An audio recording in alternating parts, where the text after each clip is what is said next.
Bom, voltamos aqui.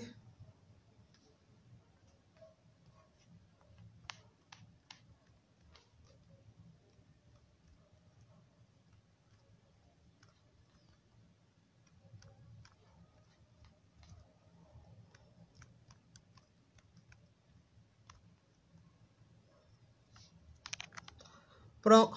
Oi, gente. Ah, a Tati chegou aqui. Pronto.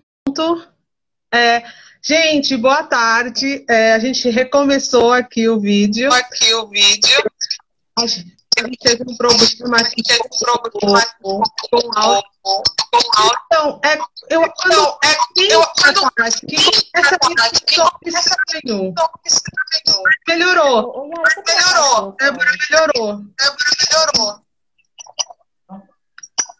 Agora voltou. Tá vendo? Entendi. Quando eu entro que começa? Aí começa. O microfone. Será que se você colocar o... Vou tentar pôr um fone aqui, peraí. Tá bom. Bom, gente, então eu vou começar aqui enquanto a Tati organiza aqui o dela. Eu vou começar a falar um pouco, falar novamente sobre a Tati. A gente se conheceu em outubro do ano passado, no evento que o AIA organizou, que é um laboratório no qual eu e a Tati fazemos parte. E aí eu conheci um pouco da pesquisa da Tati, que ela faz no mestrado, um trabalho lindo sobre a flora. E a gente quer, enfim, comecei a falar aqui novamente sobre ela, mas eu quero ouvi-la. Tati, vamos lá novamente, se apresente. Você está me ouvindo? Melhorou. Agora, melhorou? Isso, eu acho que pode ser porque eu não estava usando o fone. Pode ser isso. Ah, tá. Agora eu acho que vai funcionar. Ótimo. Vamos lá. Então tá, gente. Bom, desculpa, né? Imagina, acontece. São essas coisas que acontecem nesse novo universo digital que a gente se viu obrigado a fazer parte agora. Não tem muito pra onde verdade. correr. É tudo muito novo. Igual eu dou aula e tô dando aula à distância, dando aula por meio de lives também, né, do Meet, e no começo a gente apanha um pouco. Mas, enfim, eu vou me apresentar novamente, né, então, meu nome é Tatiana, eu sou professora, sou pesquisadora, né, faço pesquisas no campo dos estudos africanos, também dentro do campo das teorias pós-coloniais e decoloniais, né.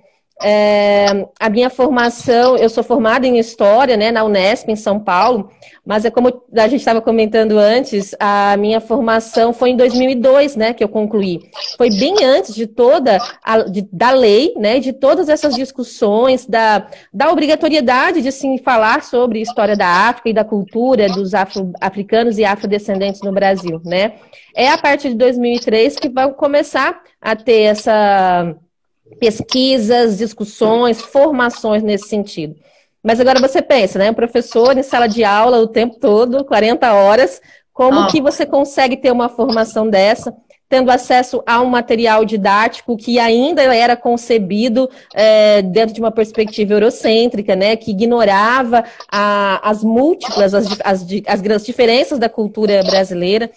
E foi aí que eu mesma vi que eu tinha necessidade de aprender, de ouvir mais, de melhorar a minha formação para também, né, aperfeiçoar a minha prática enquanto professora. E eu vi essa oportunidade quando eu me mudei aqui para Santa Catarina e comecei o mestrado profissional em ensino de história, que é um programa voltado especificamente para professores. Né? Então, é um programa que considera que a gente está em sala de aula, né? E nos dá a oportunidade de nos formar, de nos aprender e de ter pesquisa. E foi dentro desse programa que eu tive contato com a disciplina, né, de História da África, de ensino de História da África, com a professora Cláudia Mortari. Sim, hoje ela é a minha orientadora. Nossa orientadora, né? Própria. E foi com ela que eu também tive contato com a literatura produzida por africanos, né? E como a literatura, ela é uma ferramenta importante e eficientíssima para a gente poder dialogar com os africanos acerca das histórias deles, né? Das suas vivências, de como eles enxergam a si mesmos e a sociedade. Porque até então, tudo que falávamos a respeito do continente africano era sempre sobre o olhar do outro, né? É aquela questão, a gente vai estudar sobre a Europa, nós vamos lá e dialogamos com escritores europeus. Sim. Vamos falar sobre os Estados Unidos, dialogamos com escritores norte-americanos. Por que não fazer isso quando estamos dialogando com... sobre África, né, ou acerca de África? Por que não vamos dialogar com os africanos, com o que eles estão produzindo, né? Enxergá-los não como objetos de estudo, mas como produtores de conhecimento. Sim. Acho que isso é uma grande virada, né? Para mim, acho que é um momento muito especial, muito importante, e que eu percebo muito até no meu próprio processo educacional mesmo, né? De como a África e os seus descendentes em diáspora, né, os negros aqui no Brasil, enfim, né, no mundo todo, mas aqui no Brasil especificamente, levando em conta o nosso contexto, do quanto isso foi, para mim, foi um processo muito violento mesmo, um processo educacional, quando esse olhar estereotipado, né, esse olhar marcado aí por uma ideia de objeto do outro, né, que é constituído pelo outro, vai marcar esses corpos aí, vai marcar essas existências de uma forma bastante estereotipada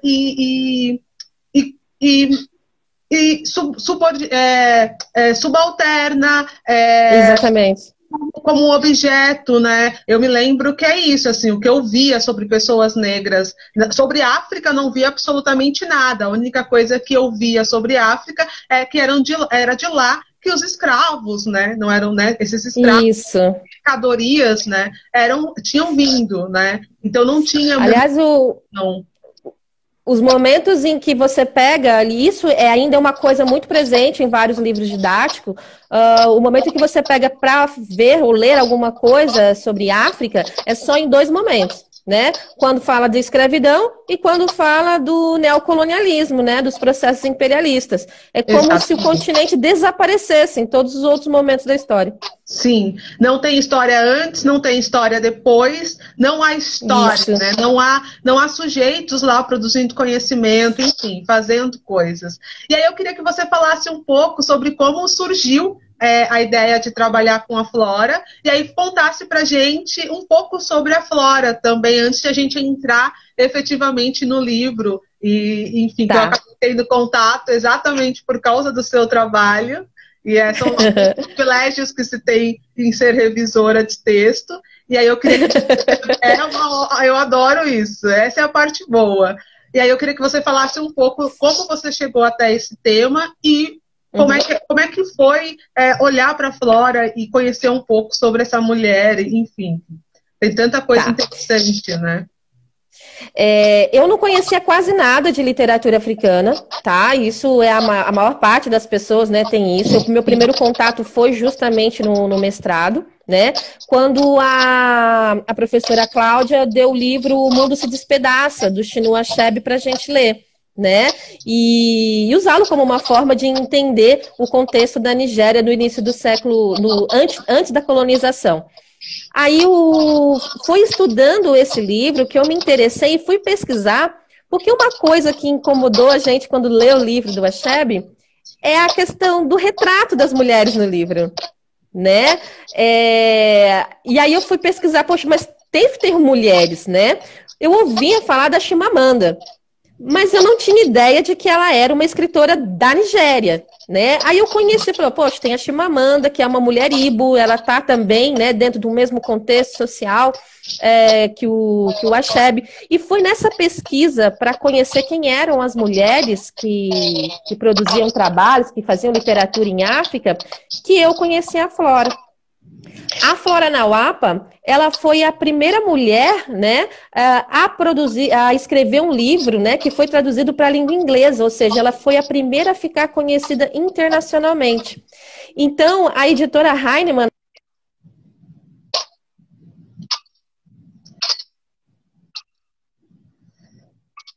Tati, travou.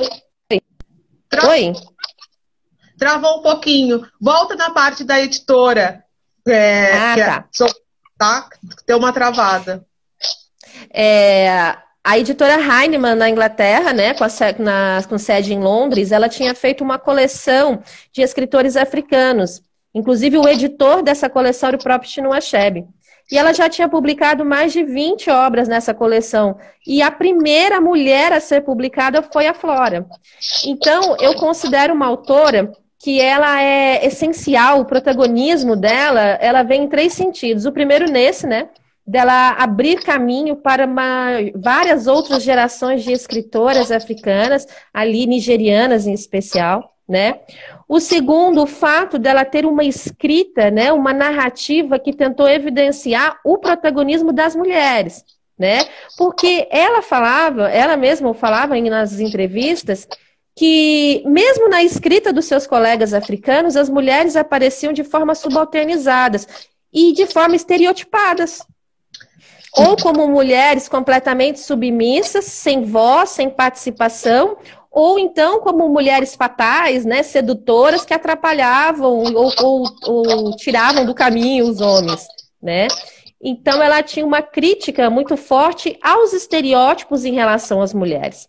E ela, como uma mulher, né, que viveu todo ali esse contexto da Nigéria, do início do século XX, né, que foi educada na região de Oguta, né, convivendo ali com outras mulheres. A mãe dela costurava em casa, né, vendia roupas, e ela ouvia as histórias da mãe contando, das mulheres que eram comerciantes, que sustentavam as suas famílias.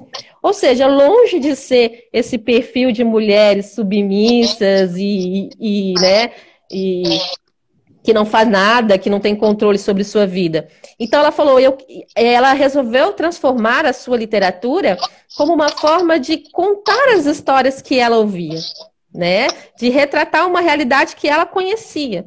Então esse é o segundo aspecto desse pioneirismo dela. E o terceiro aspecto é que ela também enxergou que o trabalho dela, a obra dela, não recebia a atenção da editora o suficiente para que ela ficasse conhecida internacionalmente, né? Por exemplo, interessante. Porque, por exemplo, as obras do Achebe, do Soyinka, que é um escritor que recebeu até prêmio Nobel, né? Eles foram traduzidos para vários idiomas. A Flora não. A obra dela só está em inglês e foi traduzida, acho que, para o francês, né? Então, ela ficou restrita a um único círculo. Por exemplo, no Brasil, quase ninguém conhece a Flora, né? Então, ela mesma percebeu que não havia uma prioridade. Por exemplo, quando a Nigéria adotou o livro dela, o romance dela, como leitura obrigatória nas escolas, a editora demorou tanto a enviar exemplares da obra que rolou pirataria, né? Ela reclama que a Nigéria inteira lia o livro dela, mas ela não tinha recebido nada em relação a isso. Então, o que ela fez? Ela fundou a sua própria editora. Sim, sim, eu achei muito interessante, porque foi um processo tanto para si, quanto também uma abertura para outras escritoras e escritores, né? Achei isso muito, muito interessante. Queria que você falasse sobre isso, enfim. Ela, ao publicar ao fazer uma editora para si, ela começou a ser responsável pela divulgação da sua própria obra, né? Então, o Efuru foi o primeiro livro dela, né? Mas ela escreveu 5 romances, mais 2, 3 livros de contos, e depois ela se especializou na produção de literatura para crianças, né? Tanto que ela tinha uma editora em específico, né? A Flora Nawapa Books, que é voltada para a literatura infantil.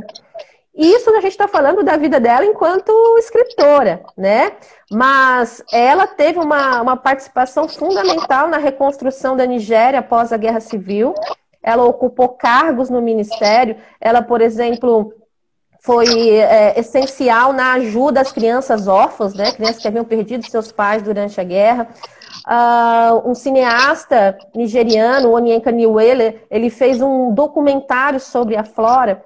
E ele destaca, que é uma coisa que ela mesma não falava, mas ele destacou, a importância que ela teve para salvar a vida de vários nigerianos ibos que saíram do país com a ajuda dela, Olha. né? E ela, no Ministério, fez uma série de políticas públicas para ajudar na reconstrução e auxiliar a população Ibo. Ela, por exemplo, foi a primeira a fazer o projeto que abriu o Lago Oguta ao turismo, né, possibilitando que a população local pudesse obter renda com o turismo. Né? Então ainda teve tudo isso, além da importância dela como escritora, mas como também pessoa que ocupou cargos. Ela, por exemplo, recebeu um título que até então era exclusivo para homens. É interessante, quando, enfim, eu acabei conhecendo a Flora por intermédio de você e do seu trabalho. Isso é relevante para a gente pensar exatamente nessa necessidade, né, do trabalho dela em si, não só enquanto escritora, mas também enquanto editora, né, construindo uma editora, pensando nessa possibilidade de disseminar esse conteúdo, as suas histórias, as narrativas que ela tinha para contar, né? E interessante porque eu vi uma entrevista dela em que ela dizia que ela, na verdade, em nenhum momento se viu, achou que seria escritora, não foi algo que ela tenha se organizado, tenha pensado um dia, mas era realmente o fato de que ela tinha histórias para contar. E aí quando você olha a vida dela, né, uma vida de uma mulher com tantas histórias para contar, né, sobre si mesmo, uma história tão rica e com tanto protagonismo, você também consegue entender por que ela tinha tanta ânsia em contar essas histórias e construir histórias dessas mulheres africanas que não passassem mais pelos estereótipos que estavam acostumados a serem construídos aí sobre as mulheres, né? Eu fiquei pensando muito também, quando eu tive acesso ao material dela e agora ouvindo você falar, trazendo mais informações ainda sobre a história dela, eu fiquei aqui pensando exatamente no quanto essa história, a própria história dela está marcada disso, né? De uma ânsia de protagonismo, e que ela diz: bom, não dá para eu continuar sendo descrita nos livros desta forma, né? As mulheres africanas e eu também dentro desse grupo, né? É interessante pensar isso também. E aí, eu acho que a gente também poderia começar a falar um pouco sobre esse primeiro romance dela, e que é um romance que você traz na sua dissertação e no seu material. E depois eu quero também falar um pouco sobre ele no finalzinho, quero falar um pouco sobre esse material, que eu achei realmente muito interessante, muito especial, e a gente pensar também na universidade como esse espaço para produção de conhecimento, que também ajude os professores em sala de aula a construírem outras formas de se relacionar, né, com esses conhecimentos que já estão aí quase como verdades absolutas, né? E aí tem um pouco esses espaços e provocar um pouco esses espaços. Mas, enfim, vamos começar falando um pouco sobre Efuru, esse romance que eu também conheci por intermédio do seu trabalho, agradeço. E aí eu queria que você contasse um pouco pra gente sobre a história da Efuru, e aí a gente pudesse discutir um pouco sobre isso. Tá certo. Efuru é o primeiro romance, né, da Flora. Ele foi publicado em 1966, né? Então ela ainda tinha 30 anos de idade, ela ainda era professora. E ele conta a história, né, da jovem Efuru, que dá o nome à obra, que é uma mulher que ela é descrita como uma mulher bela, notável, que é filha de um homem bastante proeminente ali naquela sociedade. O contexto da obra, né, o contexto que ela tenta retratar é ali ainda do período, já do início do período colonial na Nigéria, de uma sociedade Ibo vivendo já a realidade da colonização. E essa mulher, ela vai enfrentar uma série de dilemas, né? Porque ela é uma bem-sucedida, mas ela toma as rédeas da sua própria vida. Então, por exemplo, ela foge para se casar com a pessoa com quem ela queria, né? Ela tem filhos, ela perde esse filho, mas o casamento acaba, né? Mas aí depois ela se casa novamente e decide acabar o casamento quando ela acha que não está mais feliz. Então é uma mulher que toma as rédeas da sua própria vida, né? Mesmo dentro de todas a realidade, de todo o contexto, ela é apresentada assim como uma mulher que toma as decisões, né? Que decide negociar com os costumes e com o contexto algo que a beneficie, né? E Efuru é só uma, né? É a personagem principal, é em torno dela que rola toda a história, mas tem uma série de outras mulheres que são retratadas dentro desse livro, que se articulam com a história de Efuru, e que é bem representativo disso que a gente está falando, da complexidade das relações sociais, como as pessoas elas não são únicas, não são homogêneas, né? Como elas são diferentes e como elas lidam diferentes com as situações da vida, né? Então tem a personagem a Janupu, né? Uma mulher forte que está ali em cima, lembrando aquela mãe, né? Fazendo o papel de uma verdadeira mãe para a personagem principal. Tem a sogra, que já é uma mulher sofrida, né, que se amarrou em um casamento, foi abandonada, mas continuou o resto da vida esperando a volta desse marido. Tem a menina, né, que aí entra a questão do trabalho infantil, né, dos casamentos poligâmicos.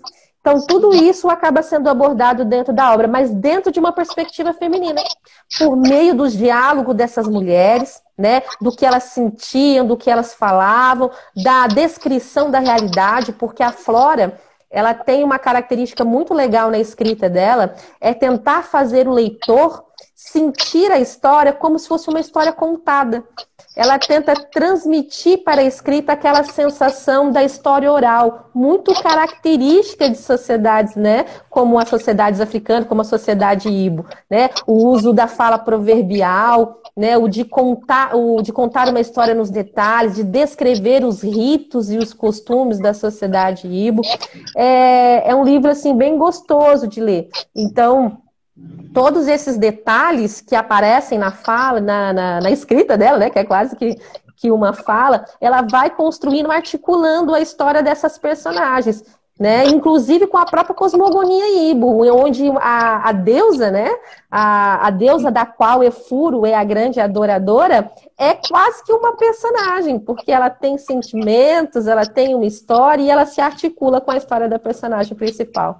Eu achei muito interessante isso. Enfim, eu acho que então, são dois pontos que eu queria que a gente conversar um pouco sobre isso, que eu acho que uma das questões eu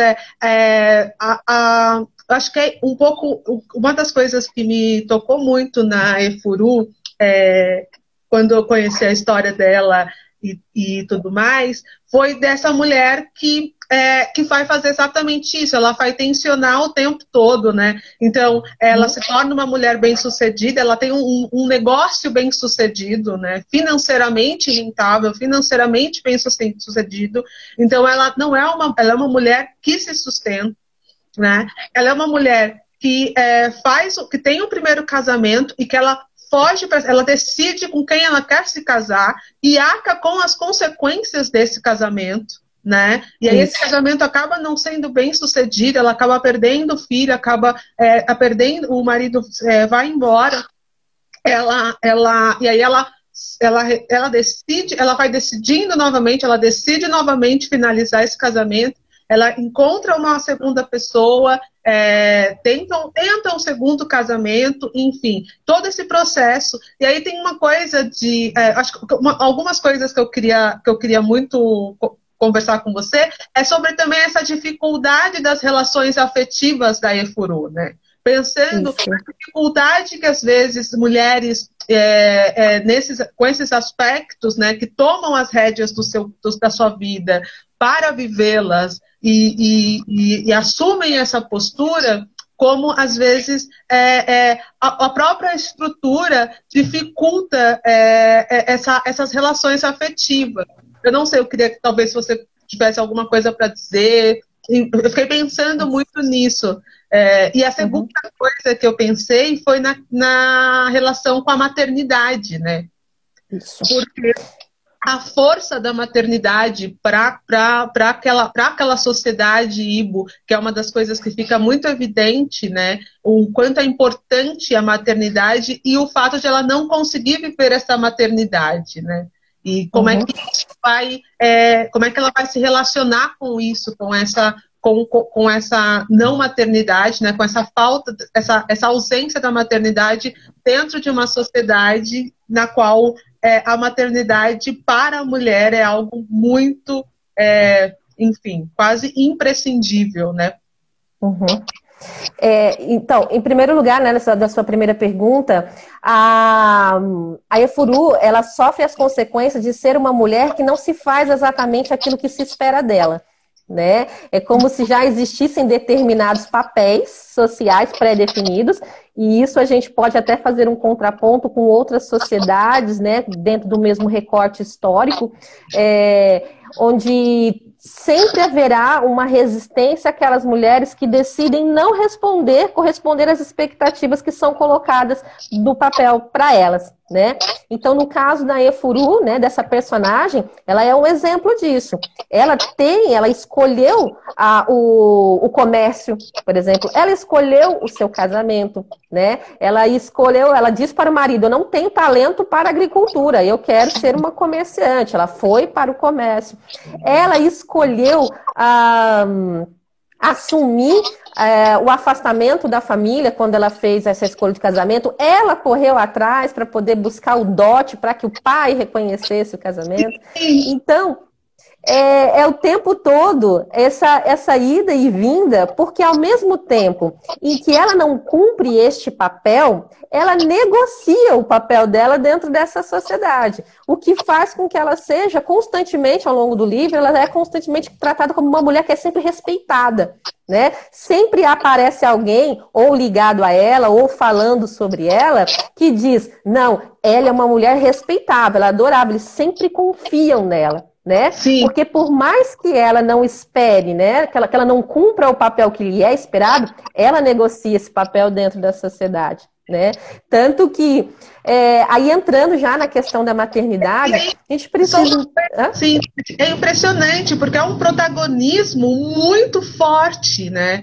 É impressionante, assim, como ela vai construindo. E aí uma das coisas que eu percebi também foi exatamente esse respeito que aquela comunidade tem por ela, né? Pela figura, como ela ganha esse lugar de respeito, de respeitabilidade, né? Isso é muito especial, e eu acho que é uma coisa que você traz e que eu acho muito especial isso. Uhum.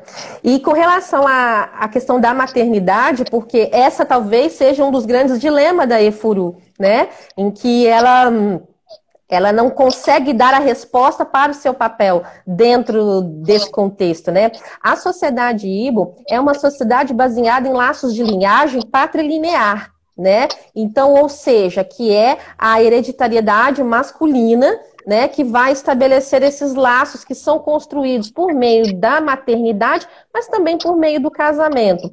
Então, a formação, a constituição da família, né, ela é pensada de forma coletiva. Era uma visão bem diferente daquilo que a gente tem por constituição de família ocidental, né, uma visão romântica. O casamento e a maternidade, eles são pensados não dentro dessa chave, né, do romantismo ocidental, mas dentro da chave de preservação daquela família, de preservação da tradição daquela família, daquela história, daquele grupo social, né? As crianças que vão cuidar dos seus ancestrais, dos seus pais e dos seus avós na velhice, né? Eles são a segurança de uma continuidade. Então, as mulheres, ela representa este papel, elas têm esse papel muito forte. Então, ela vive esse dilema. Você percebe ao longo do livro, ela se perguntando: por que eu não consigo? Né? Por que essa minha dificuldade? Qual é, né, então, o meu papel dentro dessa sociedade que espera de mim que eu...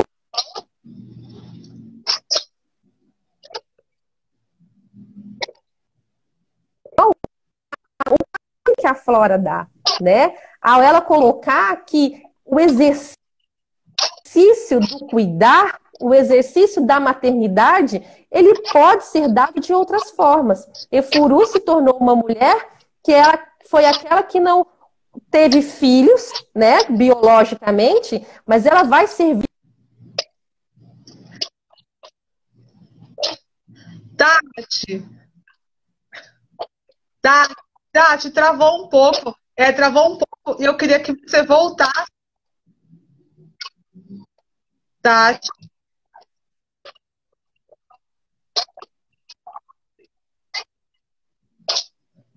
Tati, voltou? Oh, tem uma travada. Acho que travou um pouco. Eu queria que você voltasse, né? Travou um pouco. Acho que voltou agora. Voltou. E aí eu queria que você voltasse um pouco, porque eu acho muito interessante essa discussão que você trouxe e que ficou meio entrecortado de como ela vai experienciar essa pode-se dizer, essa maternidade de uma outra forma, né? Pensando aí na importância dessa maternidade dentro dessa sociedade, levando em consideração esses apontamentos que você vai levantando, né? Porque é importante também o contexto que as coisas, que aquela sociedade está vivendo e quais são as importâncias ali, as relações que são constituídas. Mas aí eu acho que você traz algo muito especial sobre a Efuru, e aí eu queria muito que você retomasse. Ah, tá. Desculpa, eu acho que a minha internet que tá oscilando, deve ser. Então, oscilando. O que eu estava falando é sobre como a Flora, na sua escrita, ela tenta né? Então, ela vai se colocar como uma...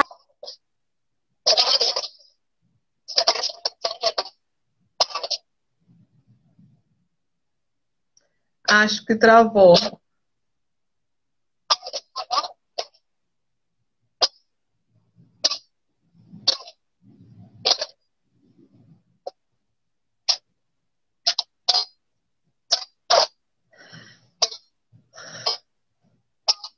Ai, gente, que droga. Agora voltou. Voltou. O papo tá tão bom. E aí essa internet que não tá ajudando em nada. Ajuda a internet. Você sabe que aqui na cidade onde eu moro, né, em Camboriú, a internet depois daqueles vendavais lá nunca mais foi a mesma. Eles ainda estão... Sim, imagina. Ainda ficamos vários dias aqui sem energia, sem internet, e a minha internet, principalmente vai chegando nesse horário, que acho que aumenta a demanda, né, vai falhando. Mas acho que agora vai. Agora vai, vamos lá. Então, como eu estava falando... A Flora, na sua escrita, ela vai trazer a ideia de um exercício da maternidade que vai para além do biológico, né? Quando ela apresenta a figura da Uramirim, uma deusa que, de acordo com a Flora, seria a representativa, a grande mãe daquela comunidade, a deusa do lado Oguta, né? Dos ibos que vivem ali em torno, eles adoram a essa deusa, né? E ela... seria uma deusa bela, bonita, poderosa, mas que nunca foi mãe. Sim. E ela que escolhe as suas adoradoras. Né? Eu achei isso muito especial, porque foi uma forma de ela lidar com a maternidade, com essa importância da maternidade para aquela sociedade, com uma beleza e trazendo essa relação com essa deusa, marcando esse lugar dessa deusa também, né, que você traz aí no início quando você fala sobre essa deusa quase não, mas também uma personagem, né, do livro, e que ela escolhe as suas adoradoras, né? Achei isso muito especial, queria que você falasse um pouco sobre... Toda escolhida pela deusa, elas têm um perfil, né? Que é daquelas mulheres que são sempre muito bem-sucedidas, mulheres, como a gente fala, empoderadas, mas que ao mesmo tempo não conseguem ser mães ou têm muito poucos filhos, né? Sim. Ou seja, elas exercem a maternidade de uma outra forma, cuidando daquela sociedade, cuidando e protegendo da deusa que por si só protege a população ali de Oguta, né? É muito legal isso, né? E, assim, nas minhas pesquisas, nas minhas leituras, eu li alguns autores que são especializados na cosmogonia Ibo. Eles dizem que muitos casais na sociedade Ibo faziam oferendas à deusa Uhamiri para ter filhos, né? Então, muito provavelmente, a Flora fez uma leitura própria do papel da deusa nessa sociedade para poder, na sua escrita, mostrar que as mulheres poderiam exercer a maternidade de mil e uma outras formas. É uma forma um pouco mais otimista de lidar com esse papel social, vamos dizer, coisa que talvez não aparece tanto nas obras de uma amiga dela, a Emecheta, né, que já mostra um lado mais trágico, né, mais dramático da relação entre a mulher e a maternidade. Eu acho que é muito interessante pensar, né? Eu fiquei muito empolgada e fiquei muito animada. Eu assumo quando eu percebi essa relação que ela cria com a Efuru e com essa ausência de não experienciar essa maternidade biológica, né?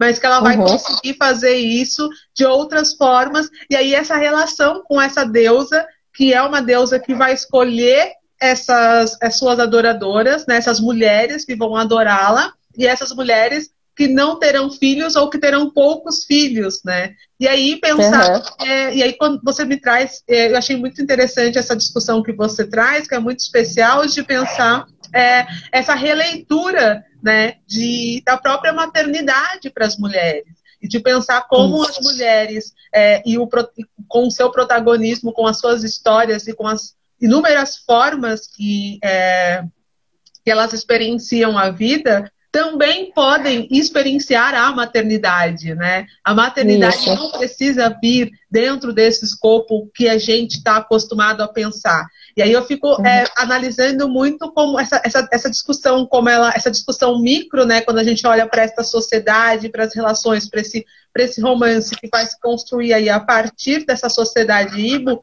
mas que a partir dessa concepção que ela vai trazendo, a gente também pode se relacionar com essas histórias, né? E isso é muito importante no processo de produção de conhecimento. Exatamente. E que você falasse um pouco sobre o seu trabalho, porque eu achei muito lindo, eu fiquei muito... Enfim, gente, eu realmente gostei muito do seu trabalho e queria que você falasse um pouco sobre o que foi produzir esse material didático e falar um pouco sobre ele também. Tá.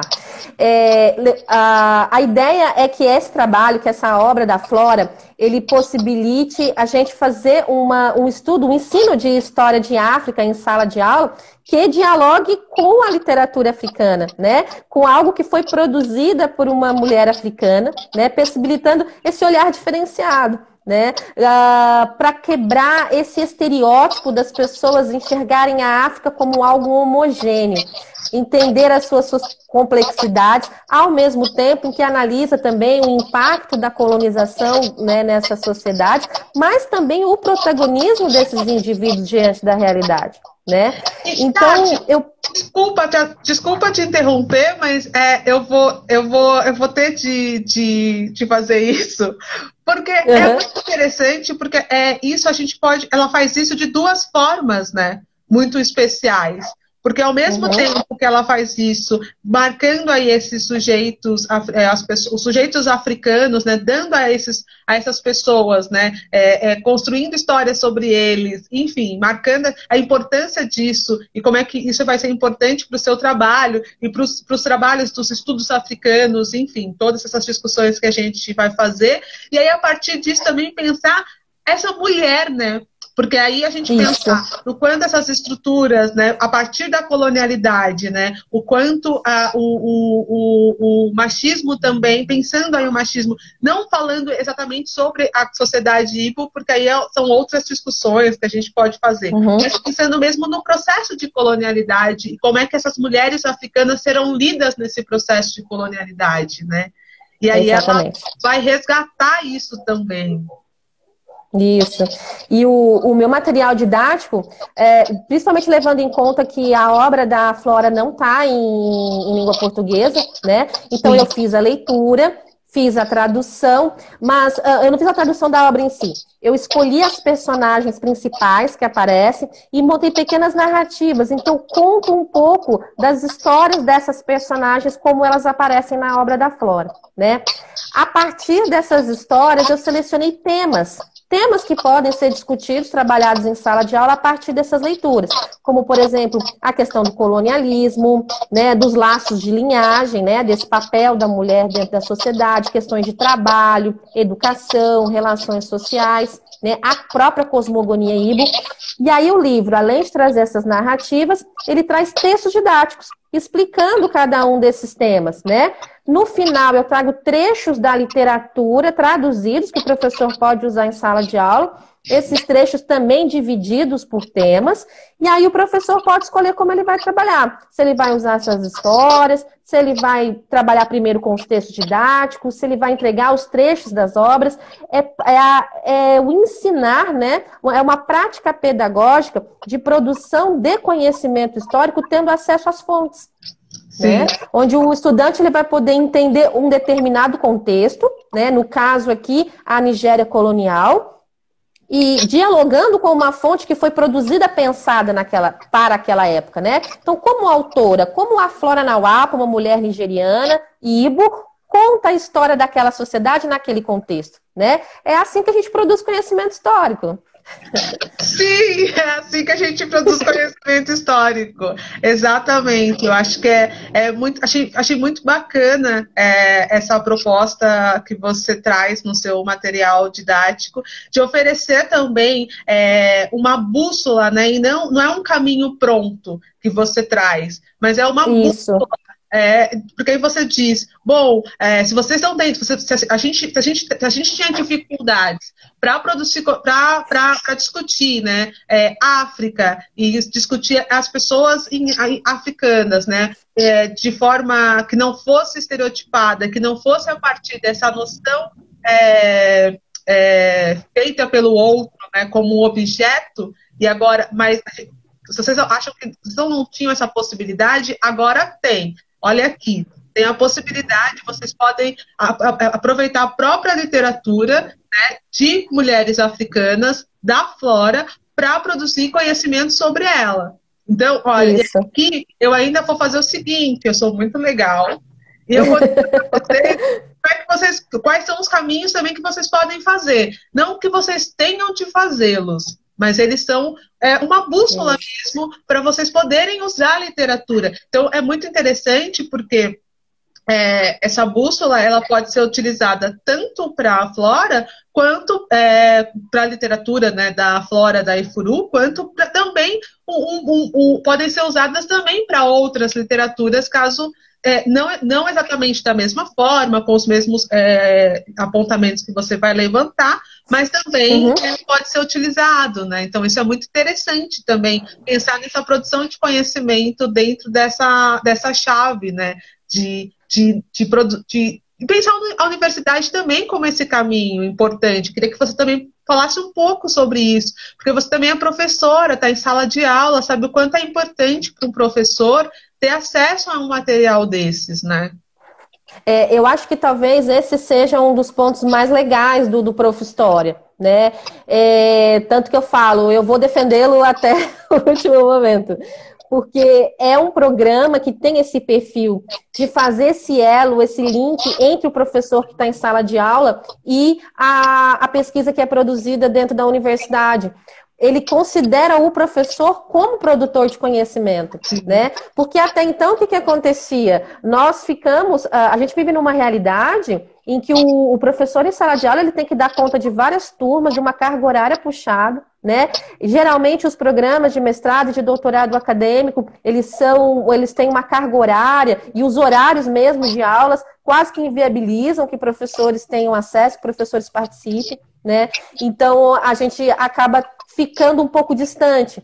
E a questão também do material didático, porque muitas vezes o material didático que chega na escola para o professor, ele demora para receber, né, toda a atualização das pesquisas que são feitas dentro da universidade. Tanto que quando o nosso caminho no mestrado do Prof. História não é apenas a dissertação, a gente tem a dissertação e temos também que trazer uma proposta pedagógica, seja em forma de material, seja em forma de sequência didática, para transformar a nossa pesquisa em algo que na sala de aula vai se efetivar, em produção de conhecimento, sim, né, feito pelo professor para o professor. Então, isso que eu acho bem bacana nesse programa. E, igual o meu material, né, vou fazer a defesa da dissertação agora em agosto. O material ele vai ficar disponível no site do nosso laboratório de estudos, né, lá no AIA. Assim, conheçam o laboratório AIA. Conheçam o laboratório para quem quer ter acesso a outros materiais, porque tem outros materiais lá também, tem muita coisa, muito artigo, muita audiovisual, né, sendo produzido dentro do campo dos estudos pós-coloniais e decoloniais.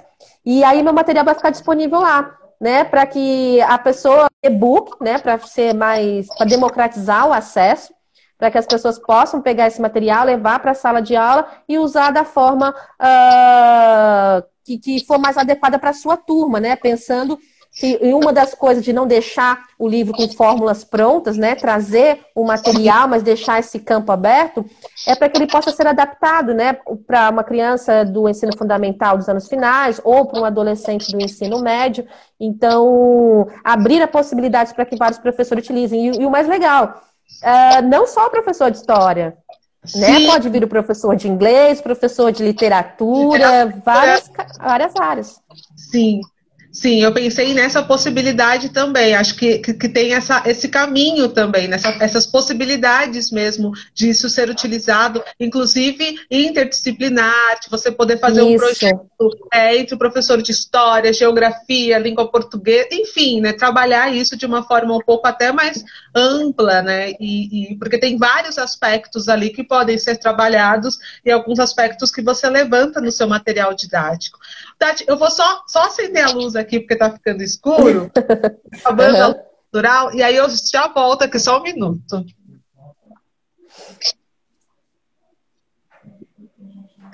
É que aqui é ótimo, né? Porque tem uma luz natural legal, mas que aí quando começa a acabar o dia, vai indo embora. Bom, eu queria que você... Um outro ponto que eu achei interessante que você traz ainda sobre o livro da Efuru, só um minutinho.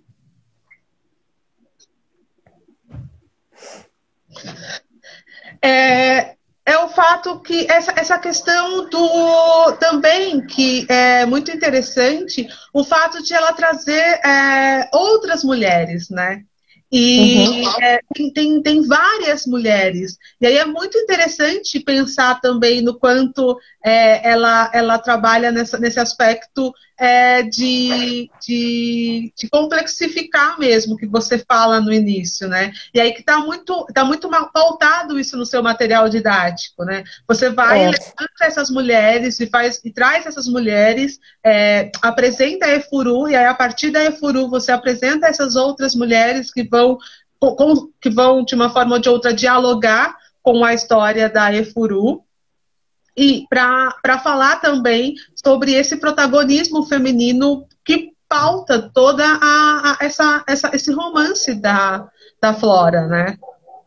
Eu acho que talvez esse seja um dos pontos mais interessantes da obra dela, porque nós temos, pelo menos a gente aqui, né, que sempre aprendeu, que sempre estudou sobre África dentro de uma visão bem ocidental, bem eurocêntrica, a gente tem essa questão de essencializar, né, as experiências das sociedades africanas. Colocar tudo dentro de uma caixinha, são todas assim, né? Sim. E a Flora mesmo dizia que até na escrita dos seus colegas africanos, as mulheres também eram representadas dentro dessa perspectiva que ela chama de unidimensional, como se fossem todas as mulheres iguais.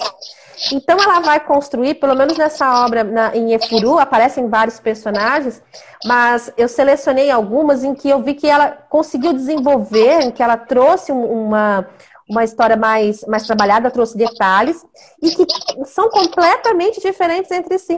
né? Então tem, ao mesmo tempo, aquela mulher bem-sucedida, totalmente empoderada, que toma a frente, mas também tem aquela mulher que é submissa, que se conformou diante das dificuldades.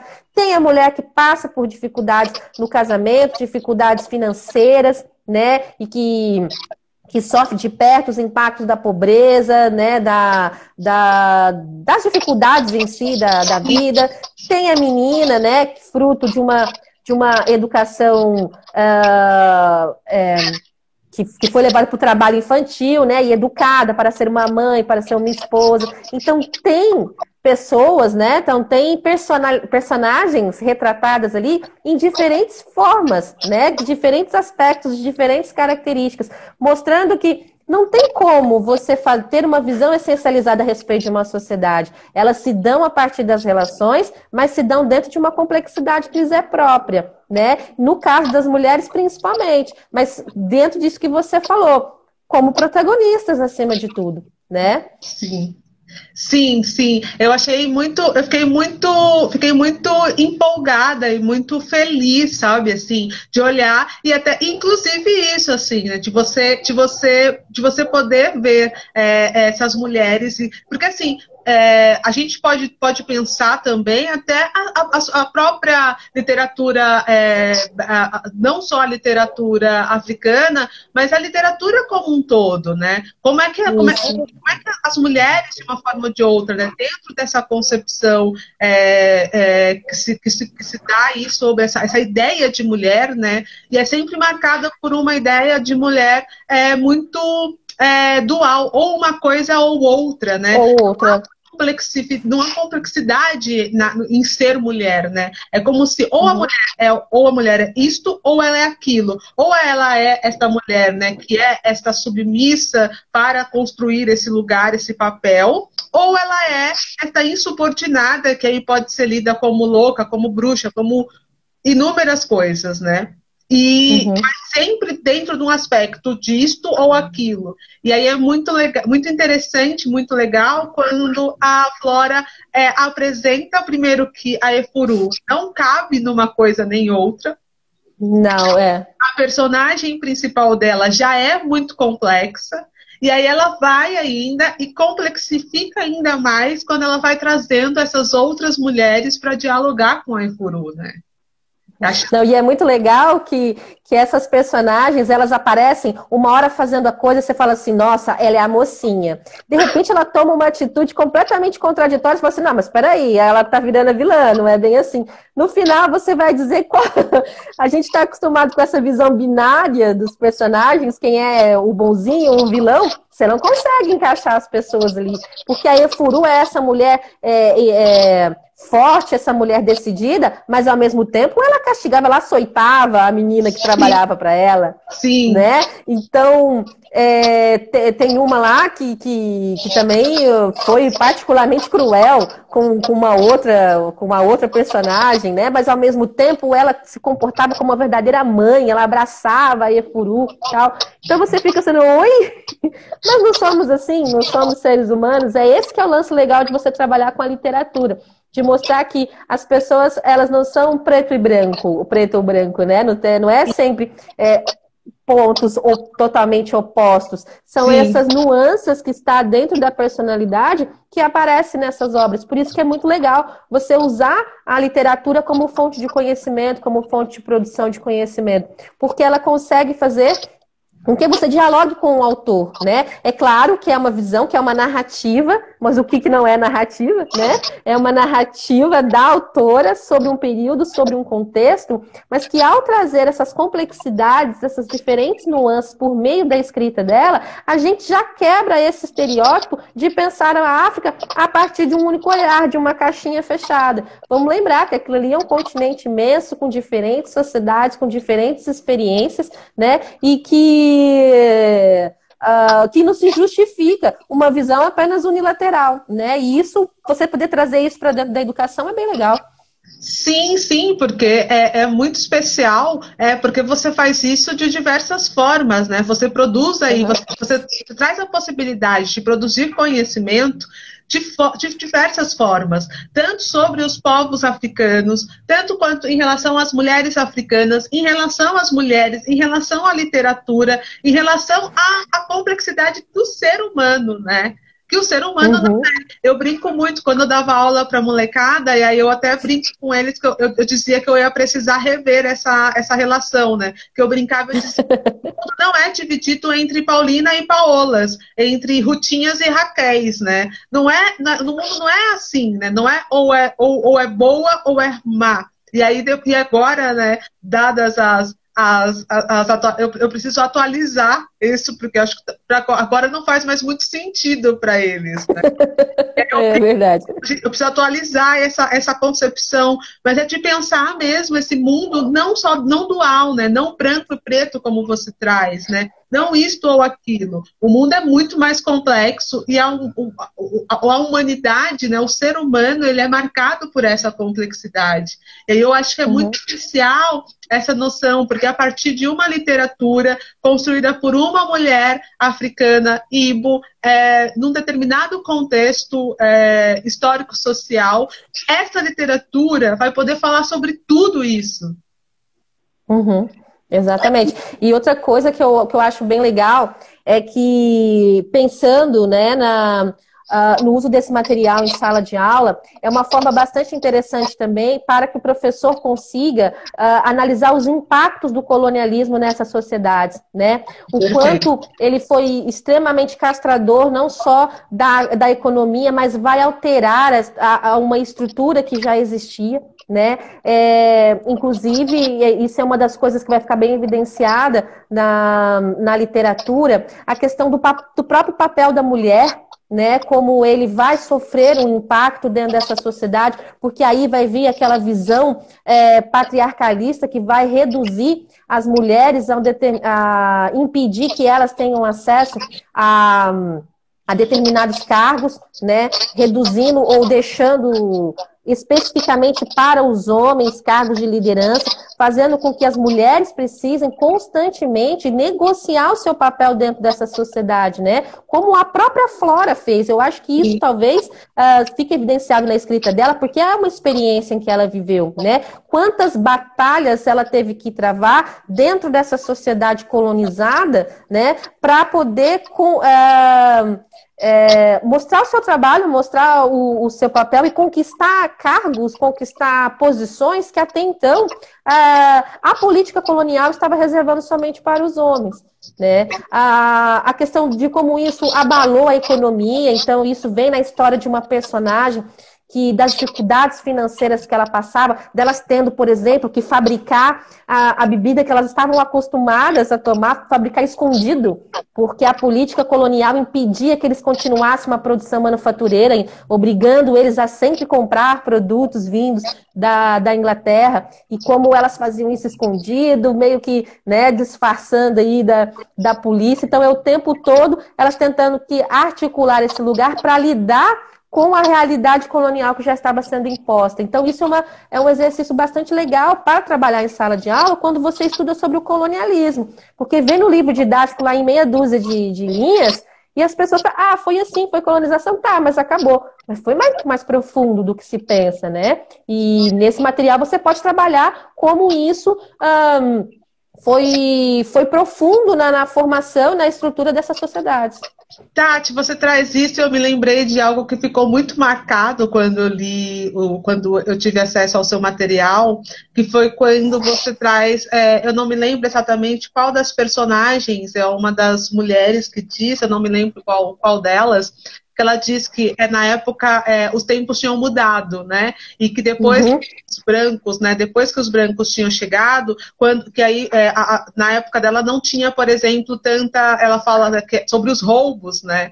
Como as pessoas. Os roubos, os assaltos, isso.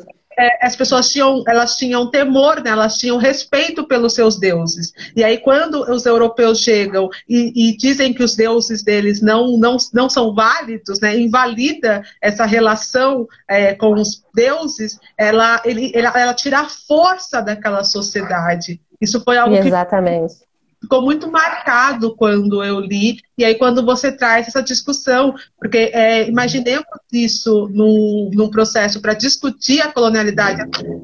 Tá terminando, a conversa estava tão boa, que tá terminando. Gente, olha, muito obrigada, só tenho a agradecer, foi demais, eu adorei o papo, queria só que você desse um beijo, porque tem 11 segundos. Gente, muito obrigada, um beijo para todo mundo. Eu que agradeço a participação, Cimeia.